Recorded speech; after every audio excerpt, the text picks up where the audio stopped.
A graça e a paz de Jesus, amados, retornando para o nosso pão da casa. Nós estamos lendo Gênesis capítulos 12 e 13.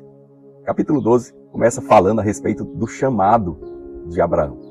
Você sabia que Abraão, ele é chamado de pai da fé? Sim, porque depois do crescimento da humanidade, pós-dilúvio, a humanidade novamente está corrompida. Aí nós percebemos isso através ali da pessoa de Nimrod, depois a construção de Babel, e a humanidade está indo por um caminho que não é caminho de Deus. E Deus chama Abraão. A primeira verdade que nós aprendemos é que nós somos chamados por Deus. Isso é, em algum momento, Deus fala conosco, nos convidando para ter um relacionamento com Ele. E Deus faz uma promessa a Abraão. Ele disse que ele seria abençoado. E não só isso, a partir da sua família, todas as famílias da terra seriam abençoadas. E Abraão creu no Senhor. A Bíblia diz, porque ele creu, aquilo foi imputado, dado a ele como justiça.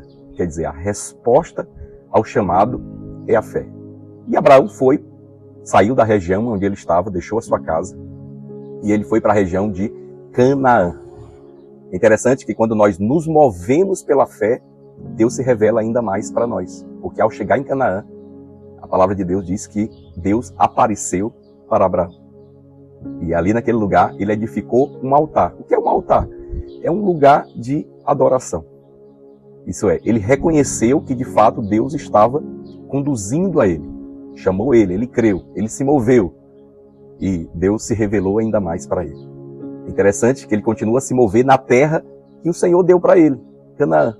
E a Bíblia diz que ele arma as suas tendas entre a cidade de Ai e a cidade de Betel. Aí, se passarmos por uma leitura rápida, não vamos perceber que há um significado nisso. A palavra Betel significa casa de Deus. A palavra Ai, cidade de Ai, significa monte de ruínas. Representa o mundo.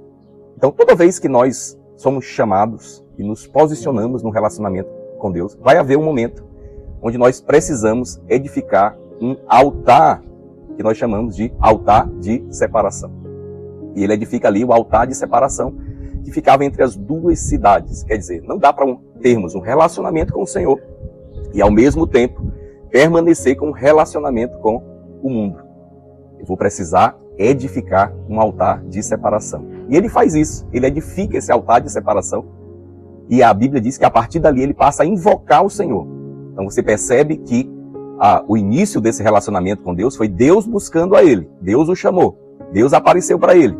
Mas a partir desse momento, aí Abraão está fazendo uma escolha de andar com Deus. Mas é interessante que logo que ele faz essa escolha, a Bíblia diz que vem uma escassez sobre aquela terra. E ele faz o que não se deveria fazer. Ele desce para o Egito, que representa o mundo, para buscar ajuda. É interessante que ele enfrenta coisas difíceis lá. Mas Deus traz ele de volta. É interessante a gente perceber no texto que Deus traz ele exatamente para o mesmo lugar de onde ele tinha saído. Que lugar? O lugar onde ele ergueu o altar de separação. Ele faz isso. E ele retorna àquele lugar para o relacionamento com o Senhor. Então no capítulo 13 você vai ver ali o crescimento de Ló, que é sobrinho de Abraão, e os conflitos que eles viveram. E a escolha errada que Ló fez ao se apartar de Abraão e ir na direção de Sodoma e Gomorra. Isso é, Ló não edificou o altar de separação. Era um homem de Deus, era um crente, mas foi viver dentro de Sodoma e Gomorra. A gente percebe que a vida de Abraão avançou como vitorioso e a vida de Ló, ela permaneceu como a vida de um derrotado. Dentro daquela cidade, com o tempo, ele perdeu as coisas que tinha, até sequestrado foi. Por quê? Porque não edificou o altar de separação, invocou o Senhor, fazendo separação entre aquilo que é de Deus e aquilo que é do mundo. Quando eu sou chamado, e Deus se revela para mim, eu preciso fazer uma escolha. E essa escolha é andar com Deus e separar do mundo. Isso fala de consagração, isso fala de santificação. Santificação é aquilo que é dedicado a Deus. Abraão compreendeu isso.